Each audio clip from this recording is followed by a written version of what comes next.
ഭാരതാംബയോട് അയിത്തം എന്തിനെന്ന് മുൻ കേന്ദ്രമന്ത്രി വി മുരളീധരൻ.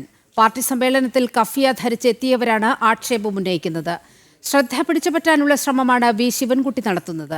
തെരഞ്ഞെടുപ്പായതിനാൽ RSSനെ അനാവശ്യമായി വലിച്ചിഴയ്ക്കാനുള്ള ശ്രമമാണെന്നും വി മുരളീധരൻ ജനം ടിവിയോട് പറഞ്ഞു. ഇന്നലെയും മിനിയാന്ന് ഇവിടെ ജന്തർ മന്ദറിൽ നിങ്ങളെല്ലാവരും കണ്ടു കാണും. ഡൽഹിയിൽ CPMൻ്റെയും CPIയുടെയും നേതൃത്വത്തിൽ ഹമാസിൻ്റെ കൂടി അടയാളമായിട്ടുള്ള കഫിയ അണിഞ്ഞുകൊണ്ട് ഇവിടെ പാലസ്തീൻ ഐക്യദാർഢ്യ സമരം CPM നടത്തുന്നു.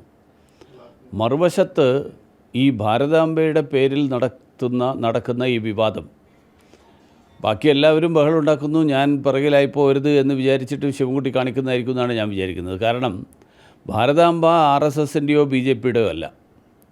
1936 മഹാത്മാഗാന്ധിജിയാണ് ഭാരതാംബയുടെ ചിത്രമുള്ള ഭാരത് മാതാ മന്ദിർ വാരണസിയിൽ തുടങ്ങുന്നത്. അതിനു മുൻപ് അബനീന്ദ്രനാഥ ടാഗോർ വരച്ചിട്ടുള്ള ചിത്രം, ആ ചിത്രത്തിൽ നിന്നാണ് ഈ ഭാരതാംബ എന്നുള്ള ഇന്നത്തെ ഈ രൂപം പുറത്തു വരുന്നത്.